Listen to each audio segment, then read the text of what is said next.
Bismillahirrahmanirrahim. Wa yakhruju minal farji, sesuatu yang keluar dari farji atau jalan depannya seorang wanita itu ada 3 darah. Yang pertama, darah yang keluar dari farji itu ada 3: darah haid, darah nifas, darah istihadah. Darah haid, darah haid itu adalah darah yang keluar dari farjinya seorang perempuan. Ya, laki-laki tidak. Kira-kira karo umur kurang lebih 9 tahun ke atas. Di dalam keadaan sehat, bukan karena sakit atau melahirkan. Jadi darah keluar dengan sendirinya, bukan karena adanya alasan atau melahirkan atau karena sakit. Dan warnanya di sini adalah hitam kemerah-merahan, dan di situ panas atau hangat atau panas sekali yang bisa merusak atau menyebabkan kehitaman karena saking panasnya. Itu adalah haid. Seperti itu ciri-cirinya. Mungkin Anda seorang laki-laki boten sakit seperti itu. Nah, itu yang bisa melakukan adalah wanita. Semua ini dilakukan oleh penelitian oleh Imam Syafi'i. Yang kedua, darah nifas itu seperti apa? Darah nifas kuwi darah sing metu saka farjine wong wedok sing bar pasca melahirkan atau sebelum melahirkan atau bebarengan dengan bayi, keluarnya bersamaan saat melahirkan. Itu adalah darah nifas. Yang ketiga itu adalah darah istihadah. Darah istihadah itu adalah darah yang keluar selain dari 2 keterangan di atas, haid dan nifas itu tadi. Dalam keadaan sehat itu tidak sehat, dalam keadaan tidak sehat itu namanya istihadah. Jadi selain haid dan nifas itu adalah istihadah. Nah, untuk keterangan haid ini adalah ada 3. Aqallul haid, paling sedikitnya haid, luwih sithik-sithike haid kuwi 1 hari 1 malam. Yang dikira-kirakan itu adalah 24 jam keluar darahnya terus-menerus kalau dikumpulkan dalam satu waktu. Terus aksarul haid, lamanya haid itu adalah 15 hari 15 malam. Jika lebih dari itu maka termasuk kategori istihadah, bukan haid lagi. Jadi kalau lebih dari 15 hari, dari melihat dari masa lamanya 15 hari itu adalah masuk istihadah. Kalau masih di dalam 15 hari itu adalah haid.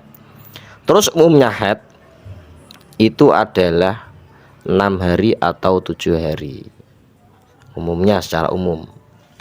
Terus kemudian untuk nifasnya, nifas itu paling sedikitnya nifas itu adalah lahdo, dalam waktu yang singkat atau keluarnya hanya sedikit dalam waktu yang singkat, sak cerit lah, cara ibaratnya seperti itu. Nifas dimulai dari lahirnya anak atau infisolul walad, atau terlepasnya anak atau lahirnya seorang anak. Itu adalah nifas. Terus aksarun nifas atau lamanya nifas itu adalah 60 hari 60 malam. Dan secara umumnya itu adalah nifas 40 hari 40 malam. Itu nifas. Kemudian aqallut tuhri, paling sedikitnya suci itu adalah 15 hari 15 malam. Ini berarti pembanding dari haid 15 hari, suci 15 hari. Terus umumnya suci itu adalah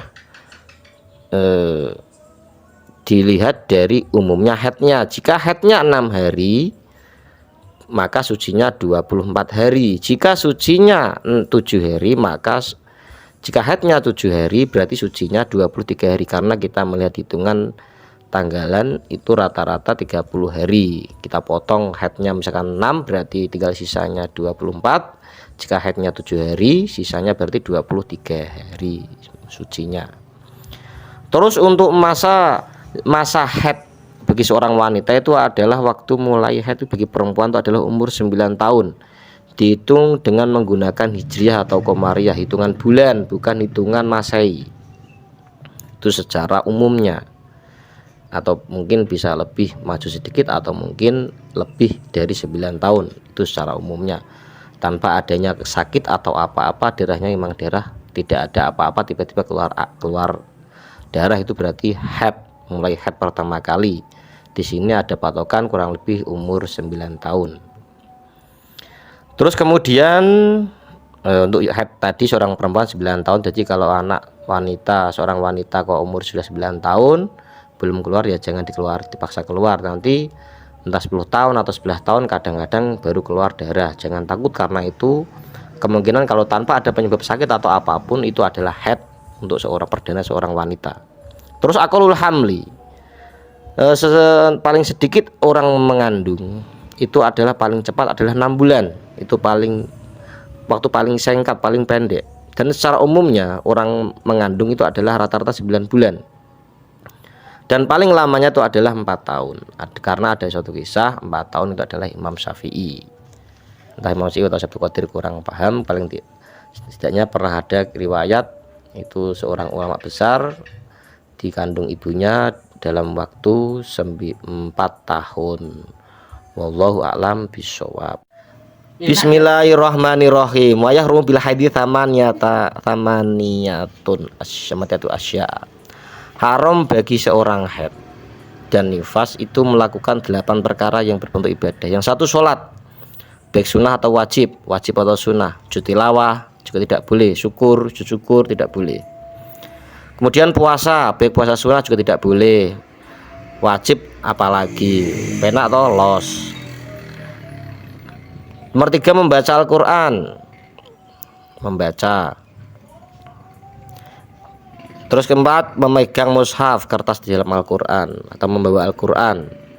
Nomor 5, masuk masjid, tidak boleh kan. Terus 6, tawaf, baik tawaf wajib atau sunnah.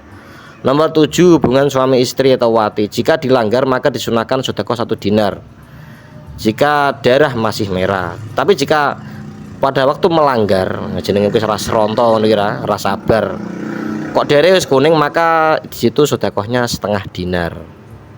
Terus nomor 8, istimta, bersenang-senang, karena takutkan terjebak oleh syahwatun nafsi, syaitan. Karena bermain-main di area terlarang, maka kita takutkan di situ, maka di situ tidak diperbolehkan, diharam hukumnya. Ya mungkin ada ulama yang berbuat tidak boleh selama tidak terjadi kecelakaan, tapi itu sangat riskan sekali. Wallahu bisawab. Bismillahirrahmanirrahim. Wa yahrumu alal junubi atau jambi. Haram bagi seseorang yang mempunyai hadas besar. Dalam di sini adalah kategori junub, hadas besar, melakukan 5 perkara ibadah. 1, sholat, tidak diperbolehkan, haram dia melakukan sholat, baik fardu atau sunnah. Kemudian 2, baca Quran. Di sini baca Quran, orang yang punya hadas besar itu adalah baca Quran yang tidak disalin, orang yang masih utuh. Quran disalin seperti apa ya? Seperti tahlil, yasin, itu tidak masalah. Dikubur, karena di situ ada baca yasin. Kan tahlil ada sebagian potongan-potongan ayat, di situ tidak apa-apa, karena itu sudah disalin, bukan utuh Quran 1 gelondong. Yang ketiga, maskul mushaf, memegang atau membawa Al-Quran. Nomor 4, tawaf, baik fardu atau sunnah. Nomor 5, muksu fil masjid, diam di dalam masjid, kecuali keadaan yang darurat atau keadaan yang terdesak, seperti tertidur di masjid jila amula, yaitu di masjid terus ngimpi bonjrot, basah, ya kotongan itu ora iso dihindari, itu tidak apa-apa. Terus ketika seseorang yang lewat atau orang yang misalkan sekedar lewat saja, itu tidak apa-apa, tidak haram, tapi makruh bagi orang yang mempunyai hadas besar lewat di masjid. Artinya lewat di masjid yang dalam masjid, bukan di luar masjid, di luar gerbang yang masuk dalam kategori tanah masjid, itu tidak haram tapi makruh menurut kaul yang sahih, apalagi yang belum berbentuk bangunan. Terus selanjutnya adalah wayahrumu alal mudis, haram bagi orang yang mempunyai hadas. Di sini hadas kecil, sholat tidak diperbolehkan. Terus tawaf, kemudian masul mushaf, memegang Al-Quran atau membawa Al-Quran. Mungkin ada suatu masukan, silahkan ditulis di komentar. Wallahu a'lam bishawab.